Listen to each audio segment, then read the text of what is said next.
Hey everyone, I'm back, and today we're going to be talking about Scooby-Doo 2, Monsters Unleashed, and this movie came out in 2004, and it was, at the very least, a bit better than the first movie. Maybe even much better than the first movie, simply because it was not one of the worst movies I've ever seen in my life. But at the same time, I can't say this movie's good, but it was much more enjoyable than the first movie. Despite it being a bit longer by like 8 minutes, I enjoyed it a lot more, simply because I found it to be funny bad. And there's a lot of jokes in this movie, and it's trying to be funny in this movie, and it never works, but I am laughing at it, a decent amount of it, and that's really what made it enjoyable for me. And I just enjoyed all of these like early 2000s like tropes that you would do, like playing music non-stop and like being really experimental with what technology can do at the time, and just like despite it taking itself seriously, it is very goofy, and it's like a mishmash between these two different tones that don't really mix with each other. Like if you don't handle them properly, then they're not going to work well at all, and that's this movie, but it just fails at everything it does, and I'm always laughing at it, and it's so funny. And I'm kind of just blown away by this movie, and there's so much I want to talk about, and I'm probably just going to spoil a lot of things in this movie, but it doesn't matter. Don't watch this movie. It's terrible. It's not good, but it's very funny, and that's why I'm happy to say I watched it. And one of my favorite things about this movie would be like this scene where Scooby and Shaggy are like in a basement, and they stumble upon like these different potions, and they like start drinking them, and because Scooby thinks like this yellow one is lemonade, and he just takes a little sip of it, and he turns into like this horrifying monster and it looks terrible, and the entire scene is just so ridiculous. I kind of want to just save it for those who haven't seen it, because it is so ridiculous in terms of the directions they go, and I love it. Scooby-Doo in this movie, he looks a little bit better in this one as opposed to the previous movie. In the previous one, he just looked absolutely horrifying, and I just couldn't stand him at all. In this one, he looked better. He didn't look absolutely horrifying in the first movie.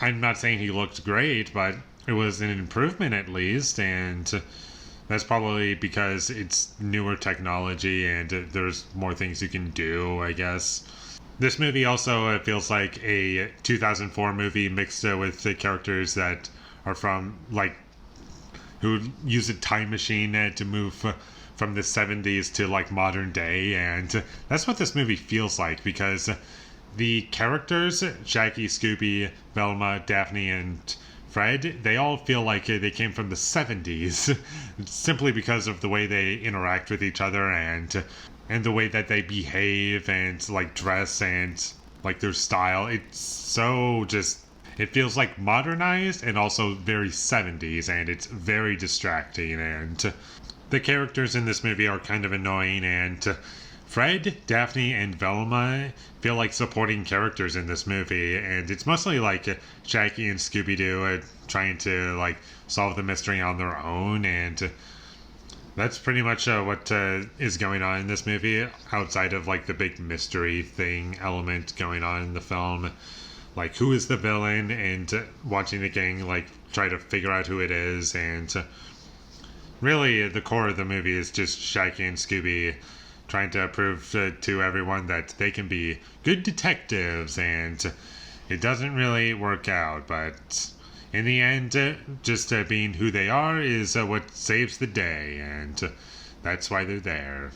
And they pull that whole thing, and it's pretty stupid and also pretty funny. I find the fact that Mystery Inc. has its own building. Like, in the previous movie, they never had their own building or anything. You just see the Mystery Machine, and that's it. But in this movie, they actually have Mystery Inc. incorporated as its like own building, and it's so funny. It is really ridiculous, and I didn't realize this before, or maybe I just forgot, but James Gunn wrote the first movie and this movie, somehow. Same guy who wrote Dawn of the Dead, the remake from 2004, which I haven't seen yet, and he's the director of Guardians of the Galaxy 1 and 2. He also directed The Suicide Squad, and he's directing Guardians 3, and haven't seen anything else from him, but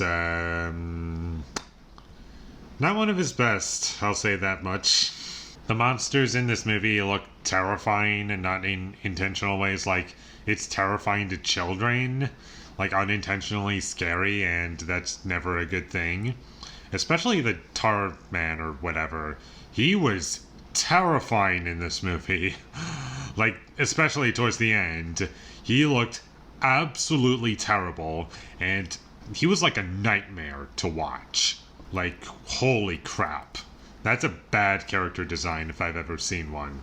A lot of the acting in this movie is pretty over the top and cartoonish, and the music choices are really ridiculous. And I can remember one of them, like, Wanted Dead or Alive, like, that was pretty funny. They just threw that into the movie, like, trying to be really cool, and it's so stupid, and I kind of love it. And there's lots of really fantastic cheesy moments in this movie that I just love, and it's just everything that I guess wanted out of the first movie is what I got out of this movie, and it's crazy. Like, the sequel gives me what I want, whereas the first one doesn't. The first one is just boring, bad, and just terrible. This one is bad, terrible, yet highly entertaining. And that's what I really get out of the second movie, and there's a lot more I can get into, but I think I've said enough. I'm going to give Scooby-Doo 2 Monsters Unleashed a 3 out of 10. Thank you for watching my videos as always. If you enjoyed this review, be sure to leave a like and comment down below what you thought of Scooby-Doo 2 Monsters Unleashed, and my social media links, they will all be in the description, so follow me there.